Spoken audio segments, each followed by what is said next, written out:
Agora vamos provar que o algoritmo de Prim faz o que promete. Isso é, devolve para a gente uma árvore T que é uma minimum spanning tree.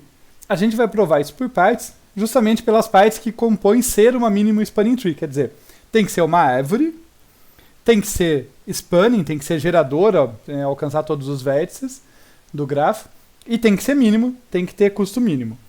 Então, a gente vai ter essas etapas aqui, mostrar que T não possui ciclos, e também que ela é conexa, a gente vai comentar isso rapidamente, para mostrar que é uma árvore, que alcança todos os vértices do grafo, para mostrar que ela é spanning. E daí a gente vai mostrar que ela tem custo mínimo, e essa vai sair bem direto graças à propriedade do corte, porque o nosso algoritmo foi guiado por essa propriedade. Então essa questão do custo já vai ser, felizmente, a parte mais fácil no finalzinho. Mas vamos lá. Começamos, então, mostrando que T não possui ciclos, tá? Já que ela tem que ser uma árvore, não pode ter ciclos. Basicamente, o que eu quero mostrar é que eu não pego aresta desnecessária, né? Eu estou ali escolhendo em toda iteração uma nova aresta. Eu quero mostrar que eu não pego uma aresta desnecessária. A intuição, gente, lembra que a gente tem aquele conjunto conexo X, e a gente sempre pega uma aresta que sai para fora desse conjunto, tá? Então, intuitivamente, se ela sai para fora, né, a parte que está conexa está aqui no meu X, daí ela vai sair ali, atravessar a fronteira. Intuitivamente, a gente espera mesmo que ela não vai gerar ciclos, né? É basicamente isso que a gente vai fazer, a gente só vai formalizar essas ideias, e para isso, a gente vai usar um resultado auxiliar, que é o lema da travessia par. Vamos ter alguns resultados auxiliares aqui com nomes bonitinhos, tá? Pra gente, que dão uma certa intuição, além de serem um pouquinho engraçados. Então, o lema da travessia par, ele diz o seguinte: se um certo corte AB, tá? Um corte qualquer, nada de especial com ele, atravessa um ciclo C qualquer, e quando eu digo atravessa, aqui eu estou sendo um pouquinho displicente no uso da palavra, basicamente eu estou dizendo que o ciclo C tem arestas que cortam, que cruzam esse corte, tá? Quando eu falo que o corte AB atravessa o ciclo, você pode pensar, o corte corta o ciclo ou o ciclo atravessa. Eu estou usando as palavras de um modo meio informal, mas a ideia é essa. Olha, tem arestas, pelo menos uma aresta desse ciclo C, que cruza esse corte. Então, aí que vem a questão da travessia par, então C tem com certeza um número par de arestas que atravessa o corte. Um número par de arestas atravessando o corte. Porque olha que bonito, né? Antes da gente provar isso, a gente vai ver que não tem nada demais, não é um lema difícil, mas olha que legal. Eu estou pegando um corte qualquer, de um grafo qualquer, não sei que ciclo é esse, e eu consigo afirmar alguma coisa sobre ele. Legal, não é? Como a gente consegue, usando lógica, deduzir coisas que a princípio eu podia falar, pô, não sei que ciclo é esse, nunca vi. Você não sabe que ciclo é esse, mas você sabe que ele é um ciclo. Tá? E é isso que a gente vai usar. Como ele é um ciclo, imaginem a seguinte situação aqui, olha. Eu tenho aqui o lado A e o lado B, a minha bipartição. E como a gente sabe, o corte ele vai bipartir o conjunto de vértices, né? Então ou os vértices ou vão estar em A ou vão estar em B. Então vamos pegar ali, e a gente sabe também que existe pelo menos uma aresta desse ciclo que atravessa o corte, né? Então, se é esse o caso, vamos imaginar que a gente está aqui, e daí a gente pegou e atravessou o corte com essa arestinha aqui, tá? Nem vou nomear ela, mas uma certa aresta. Observem que agora esse ciclo, ele pode continuar a vida dele ali, passeando, mas ele nunca vai conseguir voltar para fechar, a menos que ele atravesse de novo o corte. Tá? Então, basicamente o que eu estou dizendo é, quando eu passo por uma aresta que atravessa o corte, eu acabo no outro componente, na outra parte.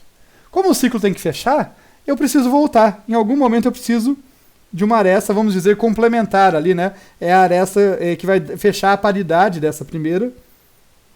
Por isso, o lema da travessia par. Eu preciso de uma segunda aresta. Ah, mas quer dizer que ele vai fechar agora? Não. De repente ele continua lá o caminho dele e, eventualmente, atravessa de novo. Então, não estou dizendo que eu preciso de duas arestas. Estou dizendo que eu preciso de um número par. Se ele atravessou de novo, tem uma terceira aresta, com certeza eu vou precisar de pelo menos 4. Eu vou precisar de mais uma para voltar. Então, por exemplo, aqui, eventualmente, já que ele é um ciclo, ele tem que fechar em algum momento. ele vem para cá, atravessa de novo, e vamos dizer que daí ele fecha aqui. Tá? Poderia continuar atravessando, mas a ideia é, atravesse quantas vezes for, sabe? Pegue o seu ciclo C e vai e volta, atravesse quantas vezes for. Depois de um número ímpar de travessias, depois de passar por um número ímpar de arestas que cruza esse corte, você com certeza estará na outra parte, você com certeza estará no outro conjunto de vértices. Se você começou no A, você estará no B, se começou no B, estará no A, e portanto precisará de mais uma, precisará acertar a paridade do conjunto de arestas, atravessar uma aresta voltando para fechar o ciclo. Tá? Então você nunca vai conseguir fechar o ciclo depois de atravessar um conjunto ímpar de arestas, portanto sempre tem um número par de arestas que atravessa o corte, para qualquer ciclo. Vamos só completar essa prova então. Eu gosto de fazer a argumentação com a figura primeiro, acho que fica mais claro, mas vamos lá só formalizar basicamente o que a gente acabou de dizer aqui. Então note que se começarmos a percorrer o nosso ciclo C, aqui cada vez que passamos por uma aresta que atravessa o corte, tá, que atravessa esse nosso corte AB, nós mudamos de parte. Essa é o essencial, a gente troca de parte. E só nesse caso a gente muda de parte. Tá? Então não tem um outro jeito. A gente só muda de parte quando a gente atravessa uma aresta dessa que cruza o corte. Assim, após atravessarmos o corte, o nosso corte C, um número ímpar de vezes, essa aqui é a sacada, a gente com certeza estará numa parte diferente da inicial, daquela em que a gente começou. Mas o ciclo tem que fechar.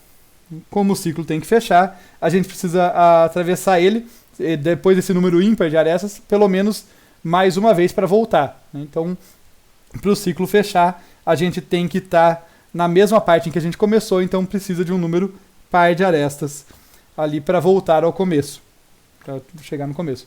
Portanto, o corte tem que atravessar um número par de arestas do ciclo, ou o ciclo tem que cruzar um número par de vezes o corte. Como eu falei, eu estava meio lúcido com as palavras, mas é essa a ideia. Então, daí que vem essa coisa que parece forte de dizer, olha, nem sei que ciclo é, mas ele vai cruzar o corte um número par de vezes. Tá legal, como eu falei, talvez vocês até tenham achado a prova um pouco redundante, né? A gente tenta formalizar as ideias, mas é uma ideia um tanto quanto simples, né? Então, não é nada de outro mundo que eu estou argumentando. Agora, por que isso é importante pra gente?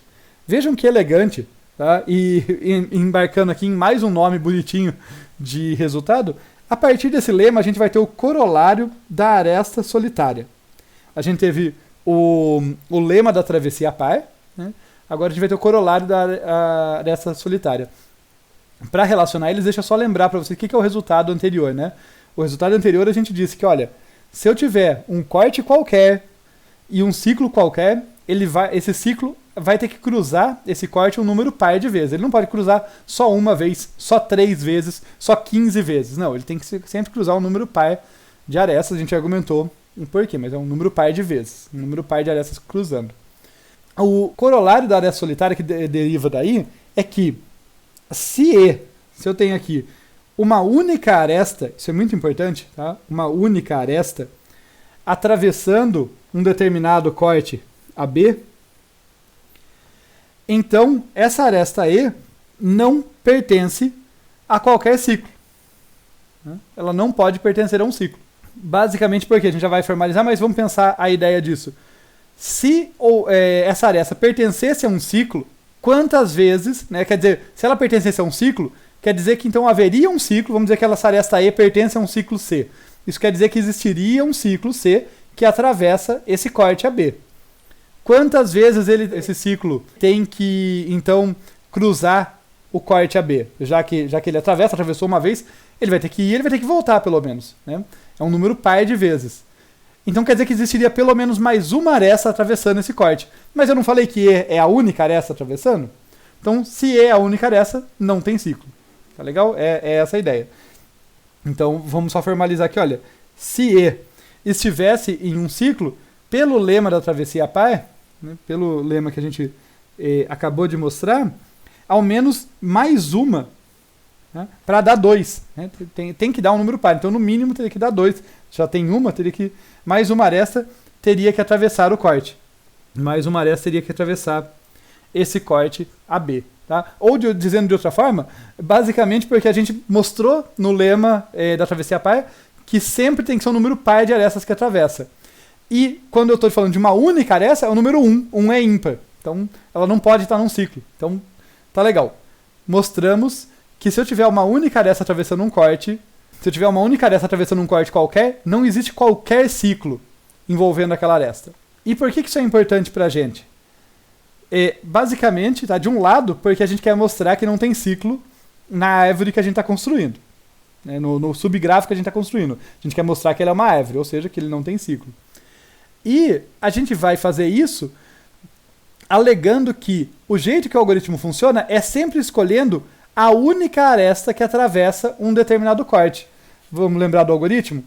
Lá no algoritmo, em cada iteração, eu defino um corte que tem de um lado os vértices que estão em x e do outro os demais, os que estão em v menos x. Em cada iteração eu faço isso. E a aresta que o algoritmo escolhe, tá? Ela é sempre a única aresta que atravessa esse corte. Ela é sempre a única aresta que atravessa esse corte. Esse x, v menos x. Então ela pode pertencer a algum ciclo? Não pode. Tá legal? Então o jeito que eu faço aqui é que o jeito que eu mostro é que a aresta que a gente coloca, ela nunca gera um ciclo. Porque ela é sempre a única que atravessa esse corte. Daí a gente tem por indução que, olha, tudo que já estava conectado era uma árvore. Adicionei mais uma aresta que não introduz um ciclo. Com certeza eu continuo então com algo que é acíclico, com algo que é uma árvore. Tá? Aqui só está formalizando, né, usando o corolário da aresta solitária, só para formalizar. A gente tem que as arestas escolhidas pelo algoritmo não formam ciclo. As arestas do algoritmo não formam ciclo. Tá? Um último argumento aqui para a gente fechar essa primeira parte da prova, depois falta provar os outros pontos que eu listei lá no início. Para ser uma árvore, além de não ter ciclo, que a gente acabou de demonstrar, tem que ser conexo. Tá? Isso a gente não vai entrar mais a fundo, mas só para deixar a ideia aqui, a gente tem que mostrar que T é conexo, só que o jeito que o nosso algoritmo funciona favorece isso, né? Porque lembra que o prim, o algoritmo de prim, ele começa de um único vértice e ele vai crescendo um amálgama ali, um componente sempre conexo. Então, por hipótese de indução, eu suponho, olha, o que eu tenho até agora está conexo. Em cada iteração eu coloco essa aresta, né?